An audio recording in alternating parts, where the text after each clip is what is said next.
course of the week, I shall guest every day. And it's important to do that so we know who our loved ones are and who is representing us. And we always respect and honor the great work that elders and creators such as our special guest this week are doing. But not only for that, I've also, vocally shared a bibliography because he's talked about several things.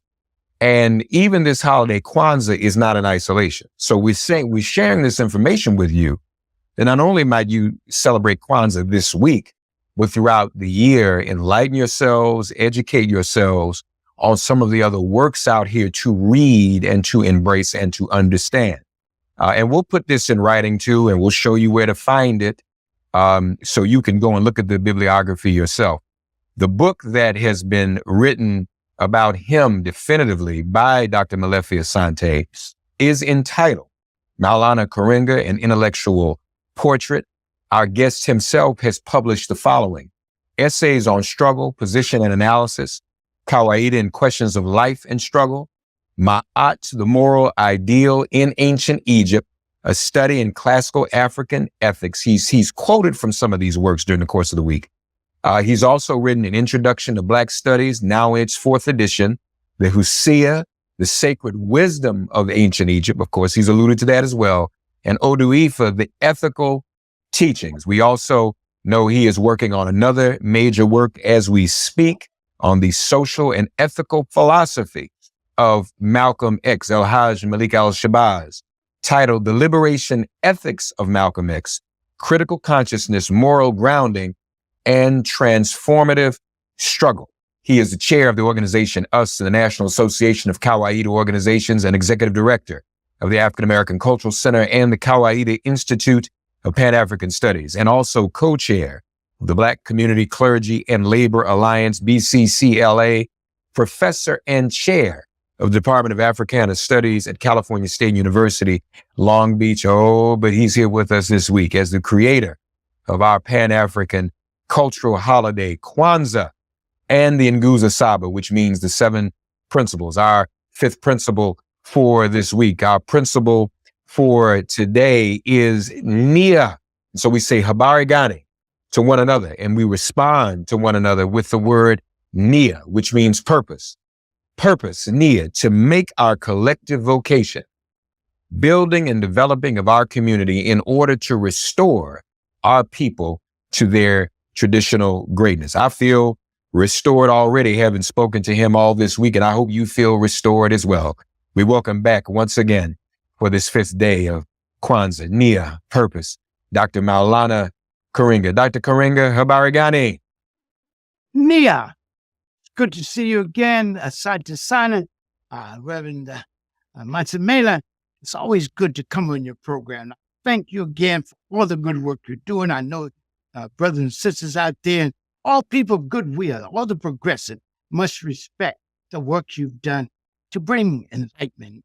And Haji Malcolm said, we need enlightenment. We need more knowledge, and that if we do knowledge, we do love. And if we do love, we do patience. If we do patience, we can build the kind of unity we need to struggle to bring good into the world.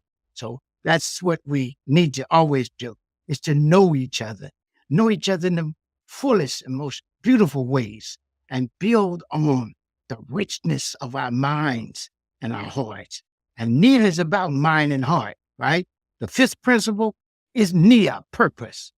The text, Kwanzaa, a celebration of family, community, and culture, tells us that this principle calls on us to make our collective vocation the building and developing of our community in order to restore our people to their traditional greatness. Now, it's important to listen to that. What is this thing we call traditional greatness? It is important to recognize that in the best of the African ethical tradition, greatness does not lie in material wealth. It does not lie in military might, scientific or technological knowledge, but in the good we do with what we have. Greatness lies in the good we do with what we have. Therefore, the Husia, sacred text of ancient Egypt, said, listen, the wise are known by their wisdom, but the great are known by their good deeds, right? This teaching instructs us to move beyond the idol worship of wealth, technology, and science without condemning them, but to move beyond that. Don't worship them, and to raise questions and seek answers to what? How to put them in the service of the masses of people who need them most, as Dr. Mir McLeod Bethune, Nana Dr. Mir McLeod Bethune urged us to do. She said, look, knowledge is the prime need of the hour, but people want to know, what are you going to do with your knowledge? And she says, it's up to us who know to discover the dawn and then put it in the service of the masses and our people who need it most, right?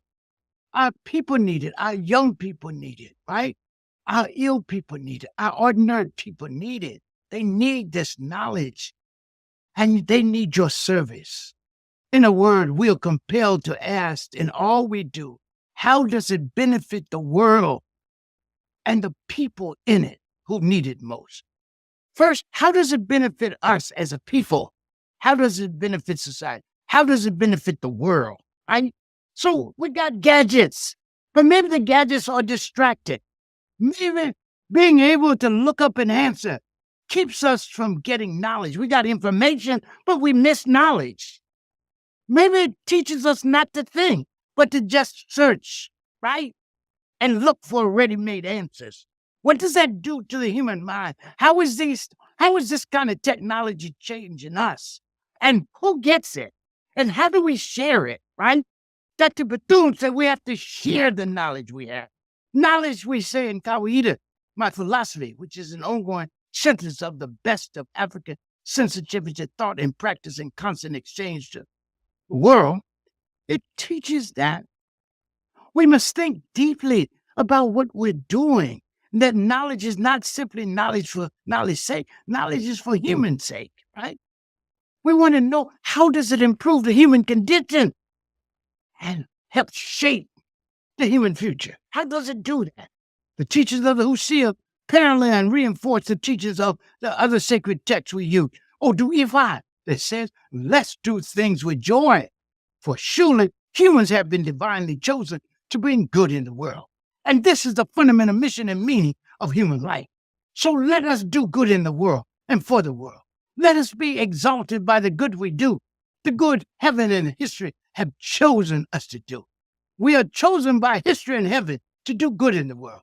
And even as we're chosen, let us choose to be chosen, not over and against any other people, but chosen with all other people to create, increase, and sustain good in the world. And in this choosing, let us always choose life over death, justice over injustice, freedom over oppression, self-inflicted or imposed peace. Let us choose freedom over oppression, over self-inflicted and imposed peace. Let us choose freedom and peace over war.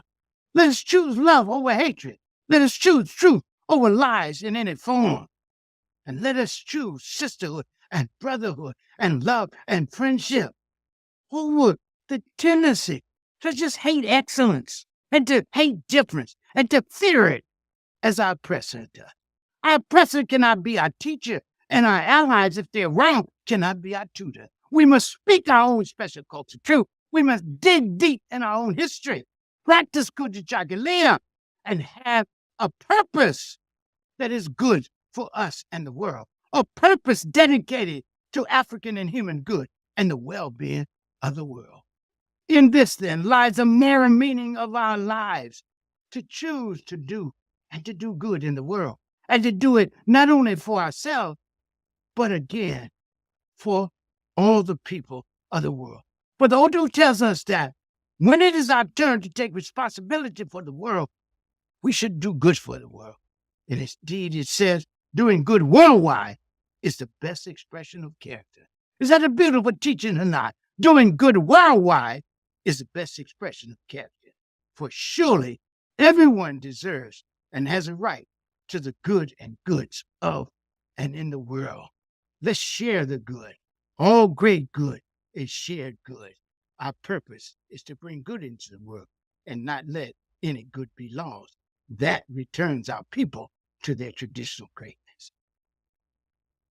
Amen again. Dr. Maulana Karenga.